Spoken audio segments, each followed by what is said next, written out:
भूतिया साइट। विक्रम अभी अभी इंजीनियरिंग कंप्लीट करके नौकरी की तलाश में होता है। तभी उसे एक जॉब का ऑफर आता है और उसे कॉल आता है। Hello, am I talking to Vikram? Yes sir, मैं एक कंस्ट्रक्शन कंपनी से बोल रहा हूँ। हमें आपकी प्रोफाइल बहुत पसंद आई है। क्या आप हमारे साथ काम करना पसंद करेंगे?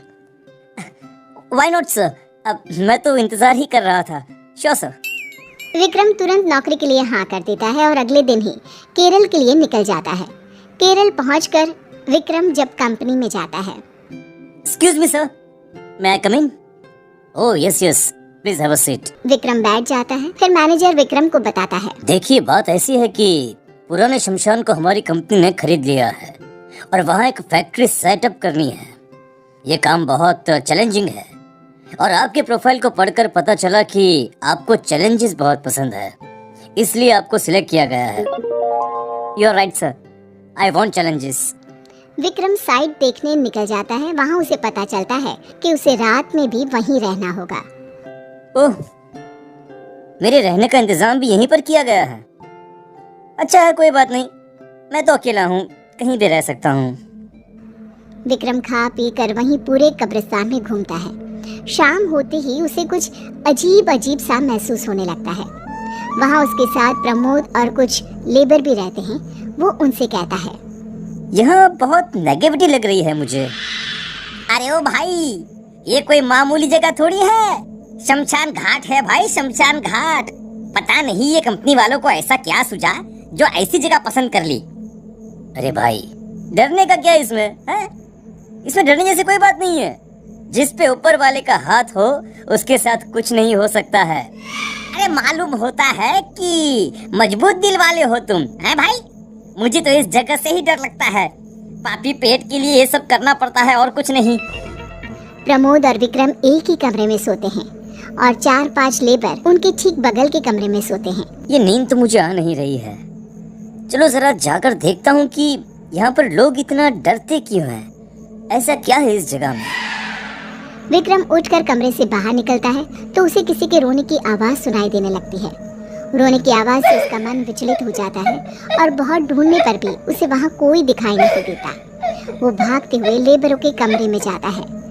यहाँ पर सब कुछ सही है, सब सो रहे हैं, फिर ये किसके रोने की आवाज थी?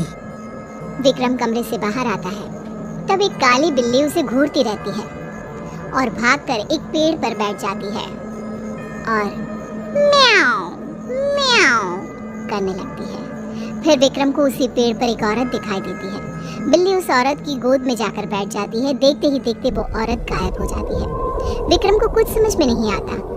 दिन के 4 बज जाते हैं और विक्रम सो जाता है। अगले दिन वो ये सारी बातें प्रमोद को बताता है। अरे भाई, अरे मैं नहीं रहूंगा यहाँ, अरे नहीं तो मुझे हार्ट अटैक आ जाएगा भैया। अरे यार, मैं हूँ ना तेरे साथ, तू अकेला नहीं है। अगले सुबह विक्रम अपने काम में जुट जाता है। फिर प्रमोद को पता चलता है कि निखिल, जो कि एक लेबर है, उसकी मौत हो गई है। वो विक्रम को तुरंत ये खबर देता है। अरे नहीं नहीं विक्रम भैया, पुराने लोग सही कहते हैं। अरे ऐसी जगहों से दूर ही रहना चाहिए। निखिल की मौत हो गई ना, किसी को भी नहीं पता चला वो कैसे मरा। बाकी मजदूरों का कहना है कि यहाँ रूहें घूमती रहती हैं। लेबर लोग बोल रहे थे कि वो लोग यहाँ से चले जाएंगे। जिसको जाना है वो जाए, मैं इन सब में विश्वास नहीं करता हूँ। मैं इस प्रोजेक्ट को पूरा करके यहाँ से जाऊँगा। सभी लेबर प्रमोद और विक्रम के साथ निखिल की बॉडी का दाह संस्कार करते हैं। अंतिम संस्कार पूरा होते ही उसी शाम सभी लेबर विक्रम के पास आकर कहते हैं, अब देखिए साहब, ऐसे जोखिम में हम यहाँ पर नहीं रह सकते हैं। कल का सूरज निकलते ही हम सब अपने अपने गांव चले जाएंगे। हाँ। रात को निखिल की मौत से विक्रम को बेचैनी हो जाती है। उसे लगता है मानो कोई उसे आवाज दे रहा हो। वो कमरे से बाहर निकलता है। फिर उसे महसूस होता है कि कोई उसका पीछा कर रहा है। थोड़ी देर चलते हुए उसे ये एहसास हो जाता है कि कोई आत्मा उसके पीछे है।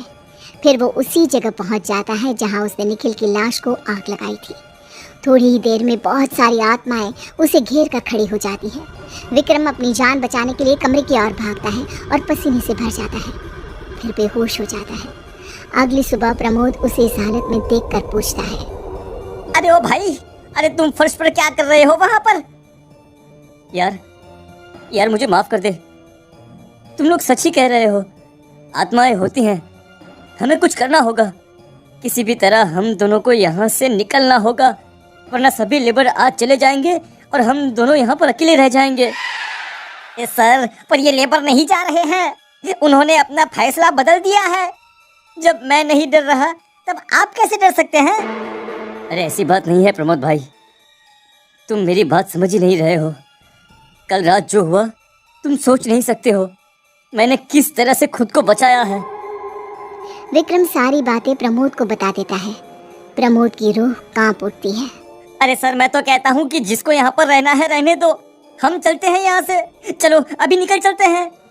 विक्रम और प्रमोद अपना सामान बांध कर निकलने लगते हैं, लेकिन लेबर उन्हें घेर लेते हैं और जाने नहीं देते। साहब, आप लोग नहीं जा सकते हैं। अरे भैया, हम तो जा रहे हैं, जिन्हें मरना है वो मरे यहाँ पर। हम तो कब के मर चुके हैं साहब, अब क्या मरेंगे?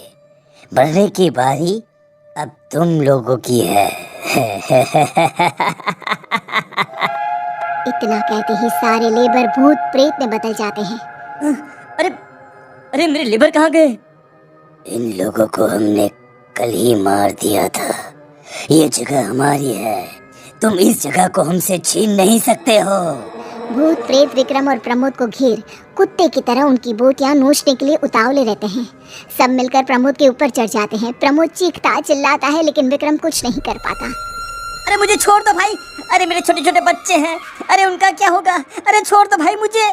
भूत मिलकर उसे मार देते हैं और विक्रम ये देखकर मन में सोचता है, मरना तो है ही, क्यों न डरने की बजाय खुद को बचाने की कोशिश कर लूं।